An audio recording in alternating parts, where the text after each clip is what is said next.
ये घटना 2018 की है। उत्तर भारत के एक पुराने सरकारी कॉलेज की, जहां रात होते ही कैंपस सुनसान हो जाता था।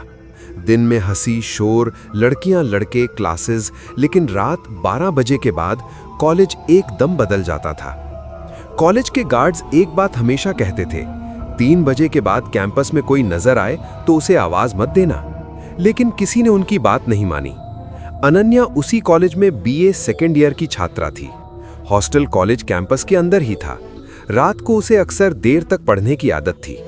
एक रात लगभग 3:05 अनन्या ने हॉस्टल की खिड़की से देखा, कॉलेज के पुराने ऑडिटोरियम के पास एक लड़की खड़ी थी। सफेद सलवार, खुले बाल, चेहरा साफ नहीं दिख रहा था। अनन्या को लगा शायद कोई स्टूडेंट होगी, लेकिन अजीब बात यह थी, उस वक्त हॉस्टल से बाहर निकलना मना था। अगली रात फिर वही समय, 3 बजे। इस बार अनन्या ने साफ देखा, वो लड़की धीरे धीरे चल रही थी, लेकिन उसके कदमों की आवाज नहीं थी। अनन्या ने खिड़की खोलकर हल्की आवाज में कहा, कौन है? लड़की रुक गई, फिर धीरे धीरे अपना सिर घुमाया। चेहरा साए में था, लेकिन मुस्कान दिख रही थी। अनन्या का दिल जोर से धड़कने लगा।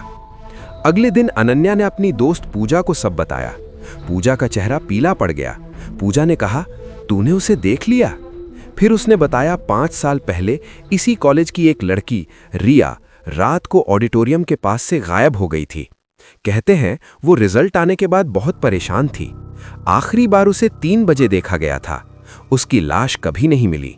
उस रात अनन्या को नींद नहीं आई। घड़ी बार बार देख रही थी। 2:59, पूरा हॉस्टल बिल्कुल शांत। 3 बजे अचानक कॉलेज कैंपस से किसी के चलने की आवाज आई। अनन्या की खिड़की के ठीक नीचे वही लड़की, लेकिन इस बार वो सीधे अनन्या की खिड़की की तरफ देख रही थी। उसका चेहरा अब साफ दिख रहा था। आंखें खुली, लेकिन पुतलियां नहीं थी। लड़की ने होंठ हिलाए, चलो देर हो रही है।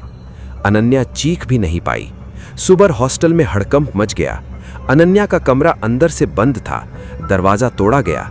कमरे में सिर्फ उसका मोबाइल मिला, खुला हुआ। आखिरी रिकॉर्डिंग में आवाज थी, कोई मेरे कमरे के बाहर खड़ा है, वो कह रही है अब मेरी बारी है। अनन्या कभी नहीं मिली। आज भी उस कॉलेज में गार्ड रात को 3 बजे ऑडिटोरियम की तरफ देखने से डरते हैं, क्योंकि कहते हैं अब वहां 2 लड़कियां दिखती हैं, और अगर उनमें से कोई तुम्हें देखकर मुस्कुरा दे तो समझ लेना अगली रात 3 बजे तुम्हें भी कोई बुलाएगा।